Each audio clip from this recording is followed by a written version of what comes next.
Hey, what's going on, guys? If you're new to this channel, I'm Nick and this is my sailboat.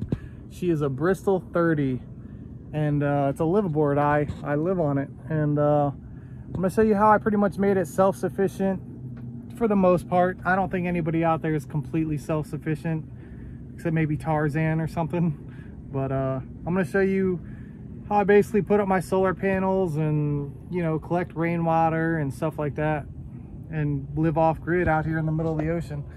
Well, I'm kind of close to land right now, but I'm usually way out there.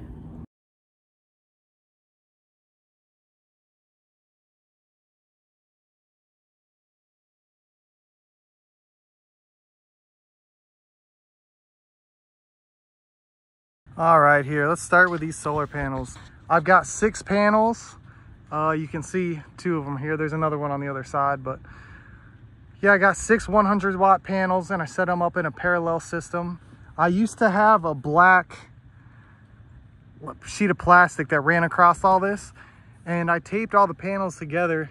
And the reason I did all that is because it makes this whole bimini top waterproof.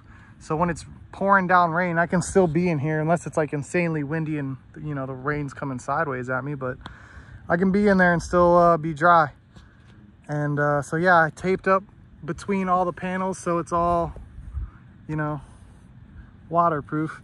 And then there used to be a black sheet of plastic that ran across the middle of this and kept all those wires inside and stuff, but that actually did rip off when I had those high winds.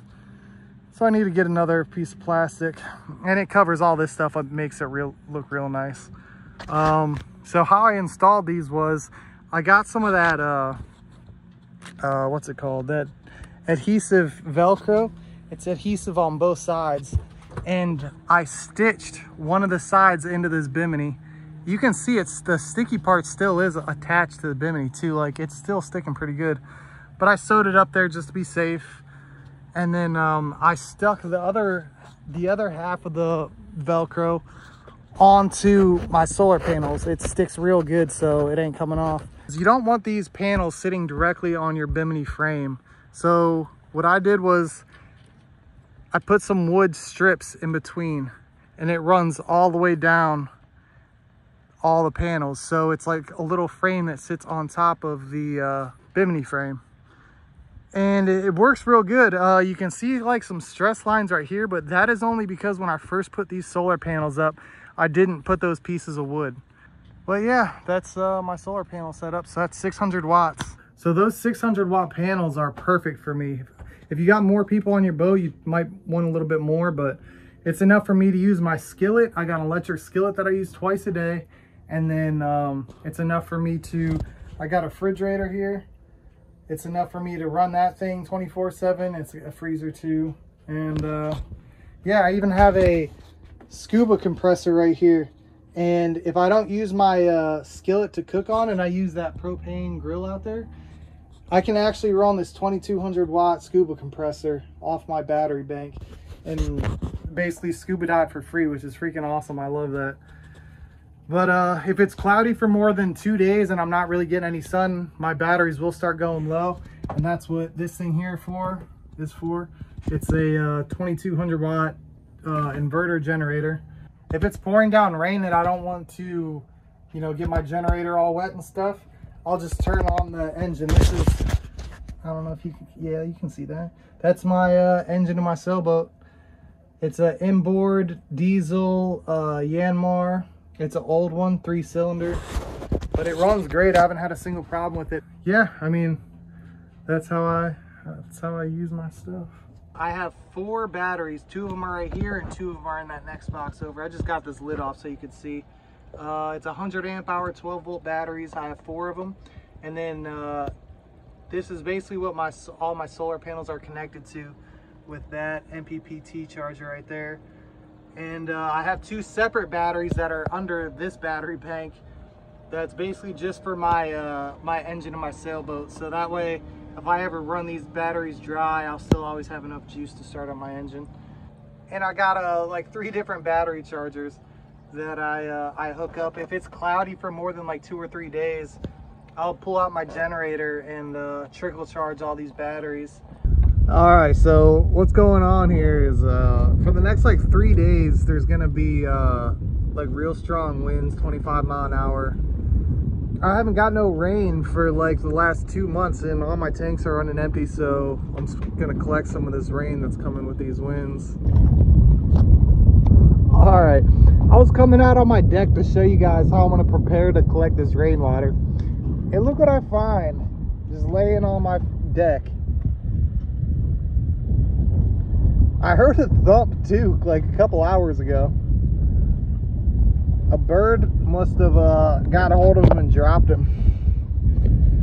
Oh man, he's slippery. I'm gonna have to wipe that blood off. It's gonna stain. Hopefully it didn't already.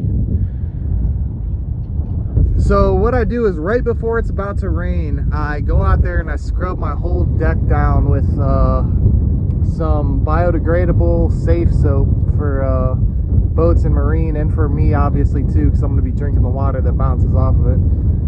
So I go out there, I scrub my whole boat completely clean, and then once I get it nice and clean, I let the rain just kind of wash it all off. And I let it rain for about like 15 to 20 minutes usually, or however long. If it's real heavy rain, it don't got to be that long, but I let the rain wash all the soap and stuff off. And then I come out here and see these little weep holes. I got a tow rail that runs along my whole boat, and that's what catches the water. And it's got these little weep holes in it to, you know, let the water drain out when it rains. So what I do is I plug these weep holes up with like a plastic bag. Anything will really work, but I just clog up those holes, and then I have this little thing I put in here that holds my little 1.5 inch water tube. I put that there, and then I turn on a water pump and it sucks up the water on both sides. I do it to that side too. Unless it's raining real heavy, I don't need it on both sides, but and then it goes to my water tank. Yo, I just wanted to show you guys how I got my little rain catch system rigged up here. I've got this water pump and 2 hoses that run to both sides of my tow rails. The tow rails collect the water. I'll show you that here in a second.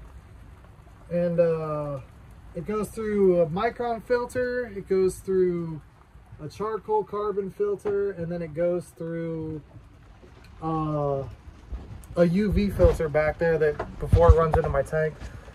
So it's getting cleaned up pretty good. I got 2 tanks. I got a 35-gallon tank and a 25-gallon tank, and then I have 4 of these 5-gallon buckets. So I pretty much just fill all that up every time it rains. And rainwater does taste a little different. I don't know if you've ever had it, but once you get used to it though, it starts tasting real good. I actually like it now. So yeah, if you guys are trying to collect some rainwater, that's how I do it. All right, the rain's starting to come down a little bit better. It's still not that heavy, but it's been sprinkling for like an hour. So I'll just show you what I got going on here. See how it's pulling water from both of those sides? And it comes in through there. And then follows that hose all the way to back where my tanks are at. And then there's a UV filter that cleans it a little bit better. And then that's it.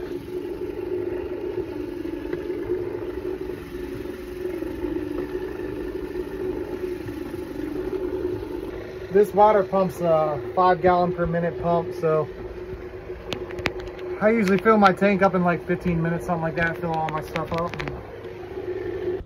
All right, I got my boat all nice, clean, and sexy looking from the rain.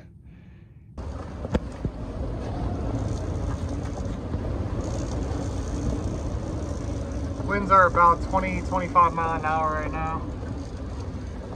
But I got both my anchors set pretty good, so I should be all right.